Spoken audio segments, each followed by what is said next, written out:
Warren Buffett, मरहूम Charlie Munger, Manish Pabrai और Johnny Sins. अबे किसने बनाई है स्क्रिप्ट? मनीष पाबराय और पीटर लिंच जैसे बड़े बड़े इन्वेस्टर फरमा गए कि अगर स्टॉक मार्केट में काम शुरू करना है तो इंडेक्स इन्वेस्टिंग से शुरू करें। बट इंडेक्स कैसे खरीदें? अरे भाई ऐसा तो कोई कोर्ट ही नहीं है जी। इंडेक्स इन्वेस्टिंग डायरेक्ट नहीं हो सकती, और खुद करने की कोशिश की तो ये नुस्खा 1.5-2 लाख रुपए का पड़ सकता है, और हमारे पास तो 5,000 रुपए ही इन्वेस्ट करने के लिए है ना। इसका सोल्यूशन वंस अगेन अमेरिकनों ने निकाला, ETF।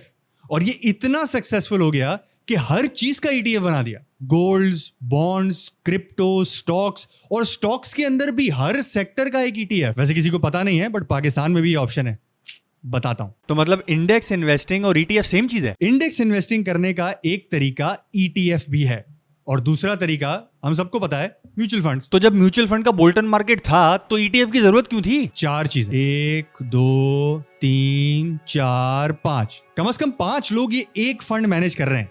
सैलरी भी लेंगे, बोनस भी लेंगे। अब नौकरी है तो स्टॉक मार्केट में लेवेज भी करेंगे, और ये सब मुफ्त में तो होगा नहीं, सैलानी थोड़ी है। तो इन सब की कॉस्ट कौन देता है? आप और मैं। एक्सपेंस रेशो 1-8% नहीं, 3, 4, 4.5% तक का एक्सपेंस रेशो। और उसके बच्चों की फीस किसके? सेल्स वालों के। जैसे मेले में एंटर होने की फीस होती है ना, म्यूचुअल फंड में भी एंटर होने की फीस होती है। आसान जबान में उसको लोड कहते हैं। कल तक जो तेरा था आज वो मेरा है और आगे भी मेरा ही रहेगा। हाँ, कुछ ऐसा ही। और कुछ म्यूचुअल फंड्स तो बाहर निकलने पे भी पैसे लेते हैं। हाँ, मेले से बाहर जाने के भी पैसे, बहुत ज्यादा नहीं है बट हैं। और न्यूज आ जाए तो वाह जी वाह। नहीं, ETF में नहीं, मार्केट में। अगर कोई अच्छी बड़ी न्यूज, IMF का लोन मिलने वाला है, 11 बजे के टाइम पे आ जाए तो म्यूचुअल फंड इन्वेस्टर्स को कोई फायदा नहीं। इनको यूनिट मिलेगा डे एंड की प्राइस पे, और असर की नमाज के साथ दुआ करना पड़ेगा कि कल भी मार्केट इतनी ही बढ़े। और अगर बाजार ऊपर नहीं गई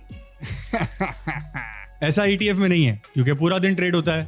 जब समझ में आए ले लो, जब समझ में आए बेच दो। और आखिरी, फंड मैनेजर्स का ईगो। कुछ फंड मैनेजर्स को ऐसा लगता है कि ये इनके अब्बा के पैसे हैं। मतलब देखे ना, कितनी इज्जत बढ़ेगी उस फंड मैनेजर की अगर वो किसी स्टॉक पे कैप लगा दे या फ्लोर लगा दे।